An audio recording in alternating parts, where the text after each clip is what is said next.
Polish heritage, both four grandparents are Polish. I had a strong connection to my European background. We travelled often to and from. My mother was very artistic and my dad was in finance.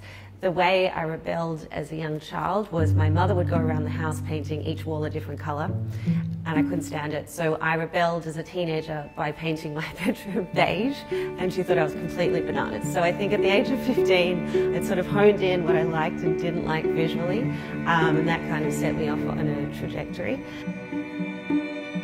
I actually started my career in fashion. I ran a fashion label that I started at the age of 21 in Italy. I ran that for 6 years, and then I took some time off. I moved to London, and then it was a natural progression into interior design. So for me, my entry into interior design was probably a little more unusual. I didn't study interiors. I had a background and a degree in design, but the way I started my business in interiors is my first few clients were fashion clients of mine. One in particular, she was a New York Times journalist, and she had a small pied-à-terre in Potts Point in Sydney. She handed me the keys and said, update it for me. You can do the renovation. I'm back in 6 months. I want to see what you do. So that was really the starting point. I kind of had to cobble together a book of trades. My uncle was a painter, so my first call to him was, who's a plumber, who's an electrician, who's a carpenter? And I really started from scratch and built up my book of trades, and then slowly built up my team around me. That was about 8 years ago. So now we have a full staff of 8. We take on 10 to 12 projects a year. Some are international, some are local. We mainly focus on high-end residential design. In my work, I like to work with a neutral background and then add pops of colour and interest through artwork and furniture, things that are easily interchangeable that you can update further down the track.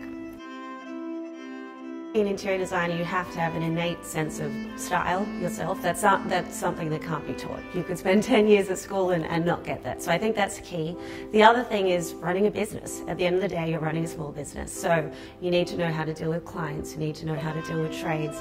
For me, having started my company when I was 21 in fashion, I learned a lot of valuable lessons. That's on the hard way. I lost a ton of money, but the experience was, how do you deal with people from all walks of life? How do you get trades to do what you need them to do? How do you deal with clients who are often, celebrities, very successful people? How do you talk to them on that level? So, I mean, the smallest part of what I do is actually the fun designing part. Most of it is running a company and a business. I spend a lot of time at the beach, in the northern beaches at Palm Beach, and I really find morning walks along the beach very inspiring, whether it's a different rock shape or a shell or just the way that the sands form that morning. I think there's so much beauty in nature that can be translated into curved forms of lounges and tables, so I find nature very inspiring. Advice to a younger me, I guess, is you've got to learn from the beginning up. So working for someone else, I didn't have that opportunity. I started my own company at 21, and so I learned a lot of lessons the hard way. But I think if I had my time again, working for a creative that you really admire, learning under their tutelage would be wonderful. And I don't think it matters what background you come from with interiors. I generally don't think you necessarily have to have studied interiors for 5 years. I think you've either got that sense of taste and business now and that combination of skills, and also whatever background you come from only adds to it. So my background was in fashion, so for me a strong focus of my interiors is colour and texture and form. So I think if you come from another career and you transition into interiors, you do bring that whole breadth of knowledge with you. My favourite kind of project, I guess, is sort of a beautiful location, either set within nature or set on the water. Having a client that trusts you or that you have a similar aesthetic with is obviously key.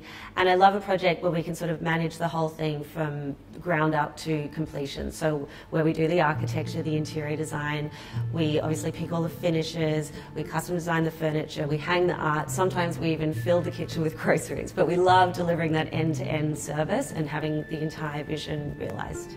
So for me, good design, and certainly successful design, should enhance the user's lifestyle. I think we've all gone through this terrible period of COVID. We've come to realize that the home is really a retreat. It's a place to go at the end of the day where you should be restful, you want it to be healthy, so there's sustainability, heating practices, obviously air circulation, all these things that you take for granted, we put a lot of thought into when designing. But most of all, how does it make you feel emotionally? So for us, it's creating that serene environment through neutral materials, but also natural materials, so that when you come home, your eyes and whole mind relax and you feel at peace and you can enjoy time with family and friends.